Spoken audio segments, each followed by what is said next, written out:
Welcome to The Explainer. Today, we're tackling something huge. Literally one of the biggest, most intensely debated, and honestly, universally stressful financial decisions you are ever going to make. We are diving right into the epic showdown of renting versus buying a home. Our goal today is to break down the real math, completely strip away the social pressures, and look at the actual numbers that dictate your long-term wealth. Look, you have undoubtedly heard these exact phrases from friends, family, or financial gurus on your timeline. On one side, people fiercely argue that paying rent is just throwing your hard-earned money into a black hole forever. But on the flip side, skeptics warn that signing up for a home loan is a trap that keeps you chained to massive debt for decades. It creates an incredible amount of societal pressure, doesn't it?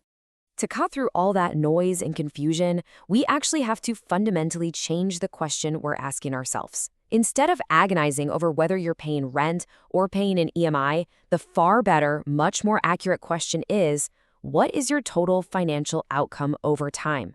We've got to zoom out and look at the big picture of your wealth. Section 1. Calculating the true costs.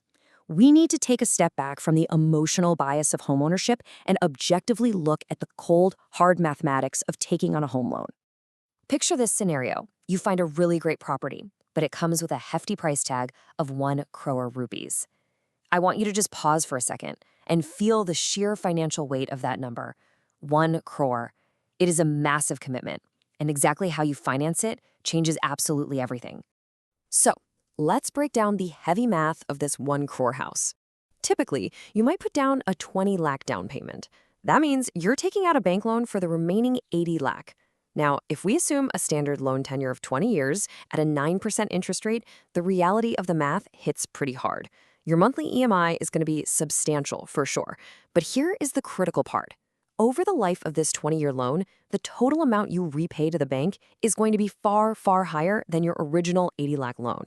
In a lot of cases, you actually end up paying the bank almost double the loan amount, purely because of that 9% interest compounding over 2 decades. It's honestly staggering. And this brilliantly illustrates a concept we call the EMI iceberg. You see, when you buy a house, the EMI is just the tip of the iceberg. It's the visible monthly payment you see bobbing above the water. But hidden right beneath the surface are massive, completely unavoidable underlying expenses. A true complete comparison has to factor in property taxes, regular maintenance, insurance, registration, and legal fees.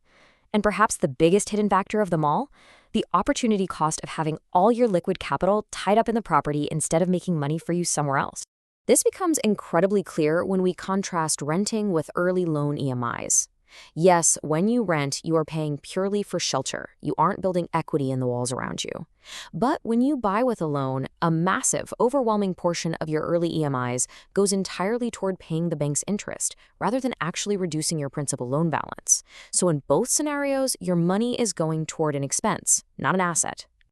Section 2. The case for renting. Let's shift gears and explore why choosing to be a renter actually offers some incredible dynamic lifestyle and financial advantages. What's really interesting here is the extremely low initial financial barrier. As a renter, there is no large 20 lakh down payment required. There are 0 registration expenses. You don't have to pay massive stamp duties to the government, and your moving costs are pretty minimal. You are basically keeping your capital free and completely accessible. It fundamentally comes down to greater flexibility and lower financial risk. Need to relocate quickly for an amazing new job? Or maybe you want to downsize because your lifestyle changed? Renting makes moving incredibly easy. And if the roof suddenly springs a massive leak, well, that is your landlord's stressful problem, not yours. At the same time, if property prices in your city suddenly stagnate or decline, you, as the renter, are completely shielded from that financial hit. You just don't absorb the risk of a crashing real estate market. Which leads us to this crucial point, the investment opportunity. This right here is the secret weapon of the strategic renter. If you take that massive lump sum you would have used for a down payment, plus the extra monthly cash you save, since rent is often cheaper than an EMI, and you invest those funds into a diversified portfolio, magic can happen.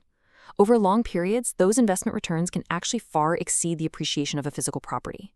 Renting is only truly a waste if you spend the difference instead of investing it. Section 3, the case for buying. Of course, securing your own property carries some undeniably powerful benefits of its own. When you buy, you get true ownership. You can tear down walls, renovate the kitchen, completely customize your space to your liking. Financially speaking, one of the biggest hidden benefits is actually forced saving. For people who honestly struggle to invest consistently every single month, an EMI acts as a disciplined, automated savings plan that gradually builds ownership. Plus, if property values in your area do increase significantly over time, you stand to benefit massively from that appreciation. But beyond the spreadsheets, there's something you just can't put a price tag on: the stability factor.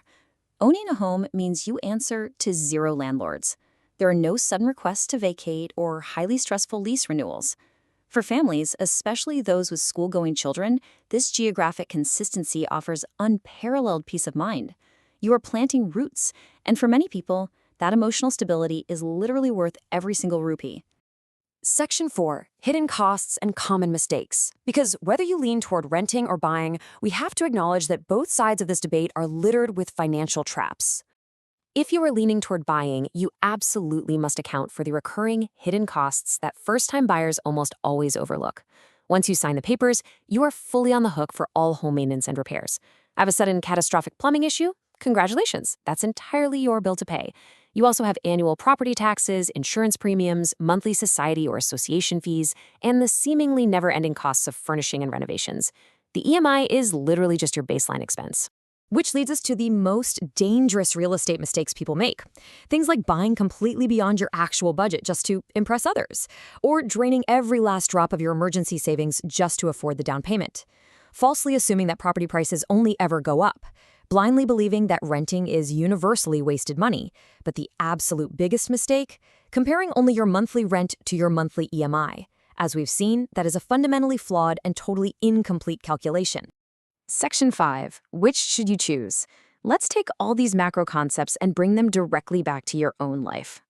Here is a super practical side-by-side checklist.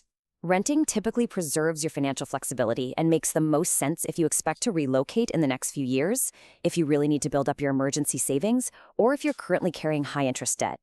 On the flip side, buying is a powerful move if you plan to stay in the exact same location for many years, you have a highly stable income, and your emergency fund is fully stocked and ready to go. Ultimately, there is no universal winner here. A home is a wonderful place to live and for a lot of people an important financial asset, but it is not automatically the best investment for everyone. Your decision has to depend on your specific income, your unique life goals, your job stability, and your personal risk tolerance. You have to make your decision based on careful calculations, not on what society is pressuring you to do. Which brings us to the end of our explainer, and I want to leave you with this one final crucial question to apply to your own life. After seeing the real math and all the hidden costs lurking behind the EMI iceberg, would you choose to rent, buy with a loan, or wait and invest first? Run the numbers for your own unique situation and make the choice that builds your best future.